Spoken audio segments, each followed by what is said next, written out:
വൺമേട് 2807 number Mannam സ്മാരക NSS വനിതാ സമാജത്തിന്റെ വാർഷിക പൊതുയോഗം നടന്നു. High range NSS union president R Manikkuttan വാർഷിക പൊതുയോഗം ഉദ്ഘാടനം ചെയ്തു. വണ്ടൻമേട് NSS ഓഡിറ്റോറിയത്തിൽ വെച്ചാണ് വാർഷിക പൊതുയോഗം നടന്നത്. വനിതാ സമാജം വൈസ് പ്രസിഡന്റ് ആശാ സുദർശന്റെ അധ്യക്ഷതയിൽ നടന്ന യോഗത്തിൽ വനിതാ സമാജം സെക്രട്ടറി പ്രീതി പ്രതീഷ് വാർഷിക റിപ്പോർട്ടും വരവ് ചെലവ് കണക്കുകളും അവതരിപ്പിച്ചു.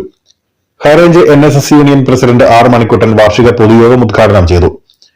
നായർ സർവീസ് സൊസൈറ്റിയിൽ ആധ്യാത്മിക പഠന കേന്ദ്രവും മാനവ വിഭവശേഷി വകുപ്പും പ്രവർത്തിച്ചിരുന്ന കാലത്ത് കരയോഗ പ്രവർത്തനങ്ങളിൽ ഉണ്ടായിരുന്ന പരിപാടികളിലും പദ്ധതികളും പൂർണ്ണമായും ഇപ്പോൾ നിലച്ചുപോയെന്നും അത്തരത്തിലുള്ള ഒരു പ്രവർത്തനങ്ങളും നായർ സർവീസ് സൊസൈറ്റിയുടെ നേതൃത്വത്തിൽ ഇപ്പോൾ നടക്കുന്നില്ല എന്നും ഉദ്ഘാടന പ്രസംഗത്തിൽ അദ്ദേഹം സൂചിപ്പിച്ചു. തീർച്ചയായും അതിന്റെ ഭാഗമായിട്ടാണ് നമ്മുടെ കരയോഗ പ്രവർത്തനം വളരെ അസൂയാവഹമായ രീതിയിൽ നമുക്ക് മുമ്പോട്ട് പോകുവാൻ സാധിച്ചിട്ടുണ്ട്. അതിനകത്ത് നമ്മുടെ വളരെ കൂട്ടായ പ്രവർത്തനമുണ്ട്, നമ്മുടെ ത്യാഗപൂർണമായ സംഭാവനകളുണ്ട്. 25 വർഷം മുമ്പ് നമ്മുടെ ഈ കെട്ടിടം പണിക്ക് രൂപം കൊടുക്കുമ്പോൾ നമ്മൾ പക്ഷെ 110 രൂപയ്ക്കോ 120 രൂപയ്ക്കോ തോട്ടങ്ങളിൽ ദിവസക്കൂലിക്ക് പണിയെടുക്കുന്ന ആളുകൾ, അല്ലെങ്കിൽ അന്ന് ചുമട്ടുപോലും കിട്ടുകയില്ല.